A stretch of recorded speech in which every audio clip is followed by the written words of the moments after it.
saya hormat kepada panitia Rendeng, khususnya panitia kirap Polres Blora. Tadi dari Bapak RT atau dari panitia meminta menerangkan tentang siapa itu longsor dan apa itu progres.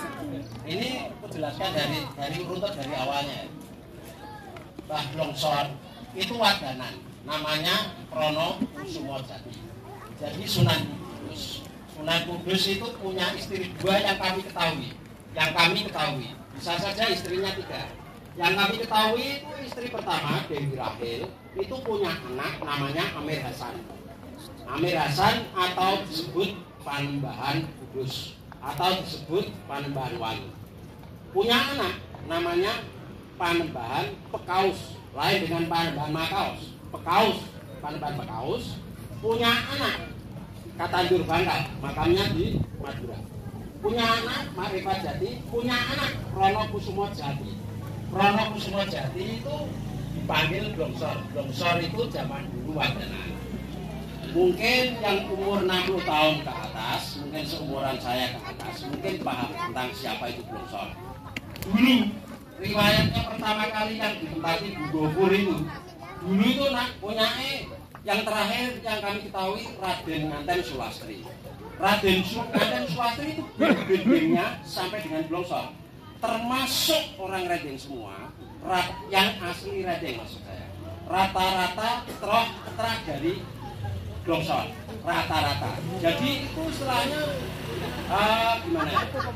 Pemuden, istilahnya orang yang pertama kali bertempat tinggal. Seperti itulah kurang lebihnya apa ya? Bilangnya itu istilahnya cikal bakal. Nah, cikal bakal. Nah, itu makan Blongsor itu bukan satu, ada yang lain. Dulunya seingat saya itu banyak.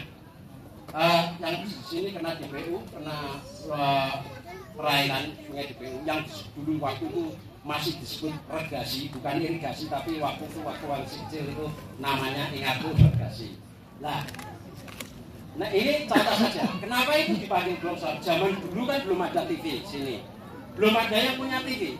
Punya TV itu di kecamatan. Kalau mau nonton TV ke kecamatan, lewatnya daerah Blongsor itu, bukan daerah tempatnya PKN. Pak Bambang bukan. Dulu belum ada jembatan di situ. Lewatnya di situ. Dan sering jatuh.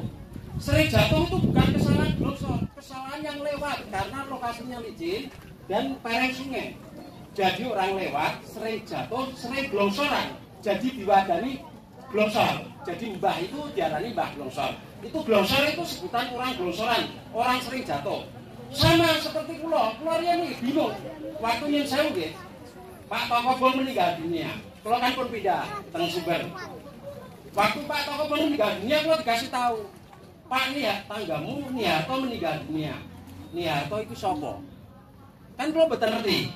Pak Niharto itu siapa aja tahu. Yang di sini yang dikenal sih Pak Tokobong. Karena riwayatnya pernah kobong dulu. Kan ngoten kurang luwih ngoten ceritanya ngoten. Lah sama namanya aslinya Niharto tapi terkenal di Redeng Tokobong lah. Mungkin aku sak bantaranku lah, mungkin do ngertos nek jenenge Tokobong niku asline sinten. Mesti do ngerti kecuali Pak Toyo adike atau keluargane atau mungkin tahu. Taunya ya Tokobong sama Prono Kusumo Jati. Taunya Blongsor karena pada saat itu sering orang jatuh, sering blongsoran. Nah, kula mengingatkan tentang trompet. Zaman dulu itu waktu saya kecil, trompet ini berjasa sekali bagi warga Redeng, khususnya belakang kantor DPU. Redeng kan disebut Redeng Ekoproyo zaman riyen, saiki namanya Ekoproyo. Karena zaman dulu trompet ini berjasa sekali. Itu dulu kalau ada orang meninggal dunia, trompet ini ditiup, muter. Kenapa pakai trompet? Karena zaman dulu belum ada speaker, zaman dulu belum ada handphone. Inilah yang paling hebat, inilah sejarah. Jadi jangan beranggapan kalau saya nguri-nguri Blongsor itu nyembah kuburan, bukan. Saya peringatkan antara sejarah, budaya dan agama jangan disamakan. Contohnya ngeten, orang umroh atau pergi haji. Tahu kan yang sudah pernah pergi haji atau umroh? Hajar aswad itu batu, tapi dicium. Kenapa dicium? Itu budaya dalam agama. Manfaatnya apa? Batu kok dicium hajar aswad. Gampangane ngono, nek tanam nama enak ngambung bojone lah. Kan ngono. Waktu diambung, nek sing ngambung wong akeh, upile akeh do nempel-nempel musik-musikan. Tapi itu namanya budaya agama. Jadi jangan dicampur antara budaya sejarah. Lah ini juga sejarah. Sejarah zaman dulu belum ada speaker, belum ada masjid, adanya langgar. Di situ langgar Mbah Domo. Waktu saya seingatku waktu dulu penguasanya siapa tidak tahu, pokoknya Mbah Domo. Di situ waktu masih ada Pak Dainuri. Langgar disebut, belum disebut musola, belum disebut masjid. Apalagi kata musola, kata Islam. Nah, antara sejarah, budaya dan agama itu tolong dibedakan. Jangan terus begini. Oh ini kok nguri-nguri glosor, berarti nguri-nguri kuburan. Berarti musyrik, syirik dan lain-lain. Orang akan beranggapan seperti itu pasti.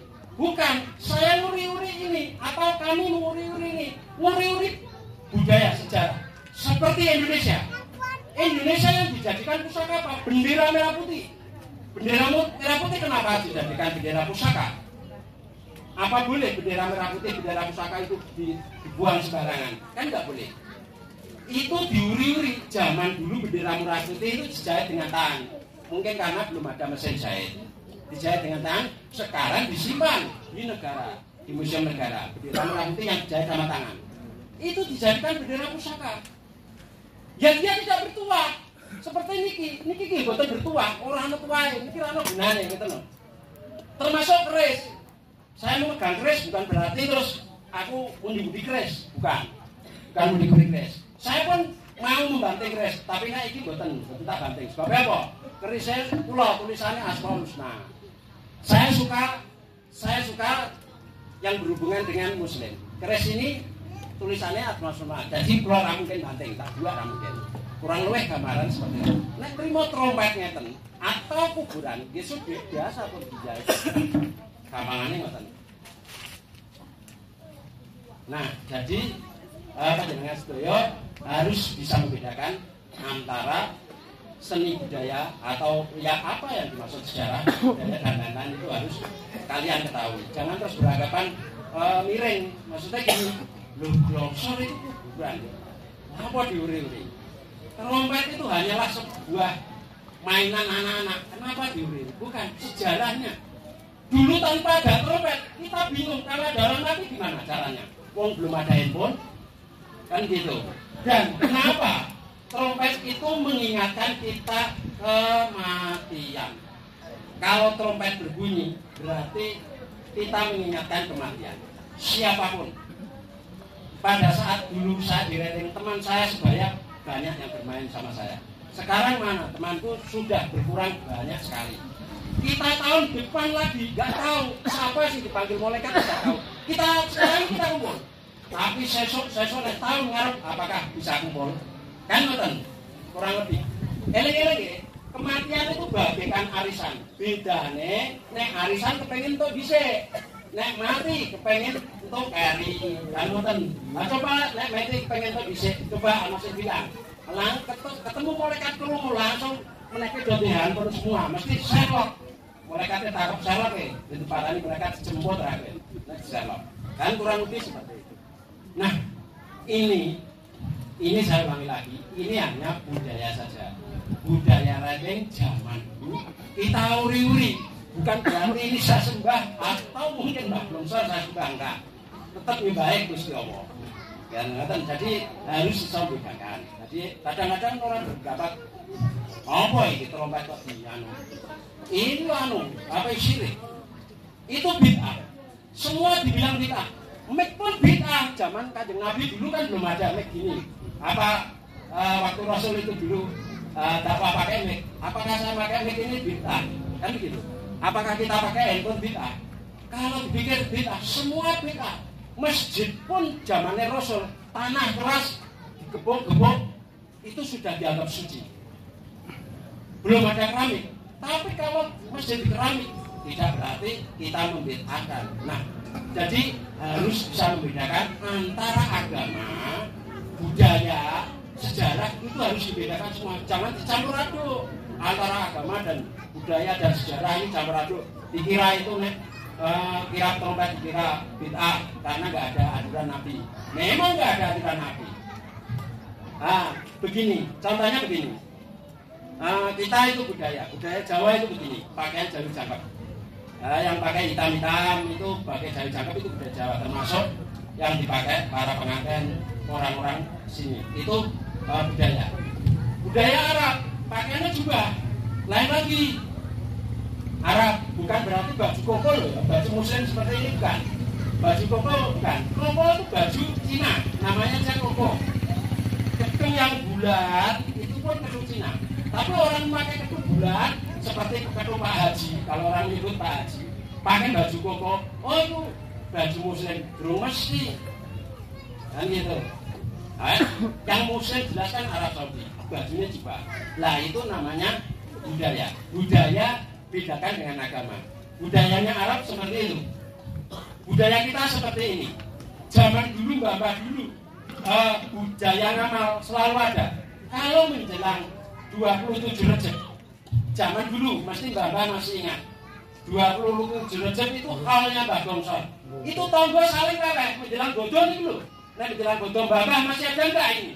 Apa ibu putak sing tua? Bapak masih ingat enggak? Nek maya bodor ini udah saling lewat, udah ngamal. Cuma sekarang sudah dihilangkan. Lah zaman dulu waktu dulu ini trompet yang untuk trompet orang meninggal. Zaman dulu.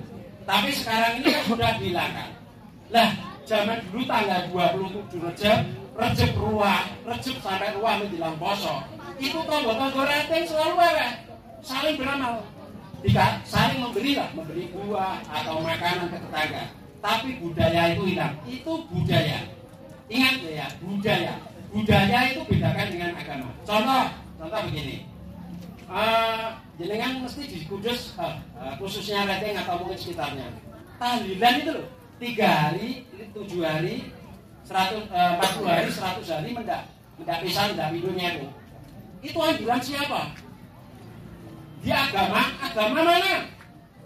Kalau ada hadisnya mana? Tidak ada. Tapi dilakukan yang mboten napa. Niku ajarane Kanjeng Sunan Muria. Kanjeng Sunan Muria itu ngajari Sungai Gelis, Kali Gelis ke timur itu Sunan Muria sampai ke utara. Kalau Kali Gelis ke barat disebut Kudus Kulon, di sini disebut Kudus Wetan. Kudus Kulon itu Sunan Kudus. Kali Gelis ke timur itu Kudus Wetan, itu areanya Sunan Muria. Antara Sunan Muria dan Sunan Kudus itu kakak ipar, saudara ipar. Sunan Ngudung bin Ali Al-Murtado niku punya anak 3. Satu niku Sunan Kudus. Terus Dewi Sujina. Dewi Sujina niku menikah dengan Sunan Muria. Jadi Sunan Muria niku adik iparnya Sunan Kudus, Sunan Muria. Makanya di makam Sunan Kudus kan Kang Rai Sunan Kudus, garwa Sunan Muria, makamnya kan gitu. Nah, punya adik lagi namanya Amir Hasan atau Sunan Nyambungan. 3 itu anaknya. Nah, makam yang di dekatnya Dnosor itu ada makam terakhirnya Surawijaya. Surawijaya itu dulu yang pertama kali di Redeng, terus menurunkan banyak orang asli Redeng, menurunkan keturunan di Redeng. Itu Surawijaya. Surawijaya bin Tirto Kusumo kalau nggak salah. Tirto Kusumo bin Aryo Panyangkringan. Aryo Panyangkringan bin Pangeran Beji bin Panembahan Mekaos bin Sunan Kudus. Sunan Kudus dari istri kedua dari Pecatur Gerong itu punya anak 8 perempuan, 1 Nyageng Bayun. Nomor 2 itu Panembahan Palembang yang makamnya di makam Sunan Kudus itu. Nomor 3 Panembahan Mekaos, makamnya di situ juga. Panembahan Kodi, Panembahan Karimun, Panembahan Joko. Panembahan Joko itu mati masih muda, jadi nggak punya keturunan. Ratu Pakojo dan Ratu Prodo Binabar itu dari istri kedua Sunan Kudus. Tapi kabarnya Sunan Kudus punya istri namanya Raden Ayu Cendono yang diberi Palimbangan. Itu alam saya tahu. Catatan saya yang saya peroleh dari turun-temurun keluarga kula niku yang kami ketahui istrinya juga Sunan Kudus Dewi Lahir sama Dewi Pecat Tanda Terus. Kata ini tentang ngomongin tentang sejarah niku harus bisa bedakan.